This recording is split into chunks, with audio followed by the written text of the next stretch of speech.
यह भी कट जाएगा।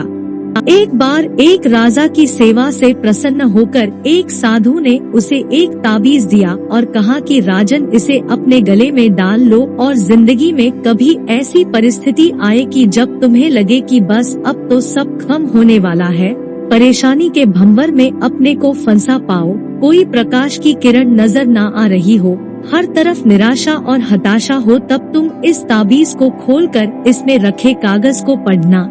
उससे पहले राजा ने वह ताबीज अपने गले में पहन लिया। एक बार राजा अपने सैनिकों के साथ शिकार करने घने जंगल में गया। एक शेर का पीछा करते करते राजा अपने सैनिकों से अलग हो गया और दुश्मन राजा की सीमा में प्रवेश कर गया। घना जंगल और सांझ का समय, यह तभी कुछ दुश्मन सैनिकों के घोड़ों की टापों की आवाज राजा को आई और उसने भी अपने घोड़े को एड़ लगाई। राजा आगे आगे, दुश्मन सैनिक पीछे पीछे। बहुत दूर तक भागने पर भी राजा उन सैनिकों से पीछा नहीं छुड़ा पाया। भूख प्यास से बेहाल राजा को तभी घने पेड़ों के बीच में एक गुफा सी दिखी। उसने तुरंत स्वयं और घोड़े को उस गुफा की आड़ में छुपा लिया और सांस रोक कर बैठ गया। दुश्मन के घोड़ों के पैरों की आवाज धीरे धीरे पास आने लगी। दुश्मनों से घिरे हुए अकेले राजा को अपना अंत नजर आने लगा। उसे लगा कि बस कुछ ही क्षणों में दुश्मन उसे पकड़कर मौत के घाट उतार देंगे।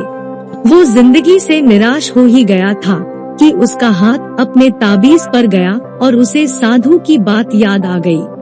उसने तुरंत ताबीज को खोलकर कागज को बाहर निकाला और पढ़ा। उस पर्ची पर लिखा था, यह भी कट जाएगा। राजा को अचानक ही जैसे घोर अंधकार में एक ज्योति की किरण दिखी। डूबते को जैसे कोई सहारा मिला। उसे अचानक अपनी आत्मा में एक अकथनीय शांति का अनुभव हुआ। उसे लगा कि सचमुच यह भयावह समय भी कट ही जाएगा, फिर मैं क्यों चिंतित हूँ। अपने प्रभु और अपने पर विश्वास रख उसने स्वयं से कहा कि हाँ, यह भी कट जाएगा, और हुआ भी यही। दुश्मन के घोड़ों के पैरों की आवाज पास आते आते दूर जाने लगी। कुछ समय बाद वहाँ शांति छा गई। राजा रात में गुफा से निकला और किसी तरह अपने राज्य में वापस आ गया। यह सिर्फ किसी राजा की कहानी नहीं है, यह हम सब की कहानी है।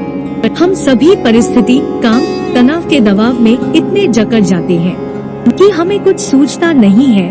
हमारा डर हम पर हावी होने लगता है। कोई रास्ता, समाधान दूर दूर तक नजर नहीं आ रहा। लगने लगता है कि बस अब सब खत्म है ना। जब ऐसा हो तो 2 मिनट शांति से बैठिए, थोड़ी गहरी गहरी सांसें लीजिए, अपने आराध्य को याद कीजिए और स्वयं से जोर से कहिए, यह भी कट जाएगा। आप देखिएगा एकदम से जादू सा महसूस होगा और आप उस परिस्थिति से उबरने की शक्ति अपने अंदर महसूस करेंगे। आजमाया हुआ है, बहुत कारगर है।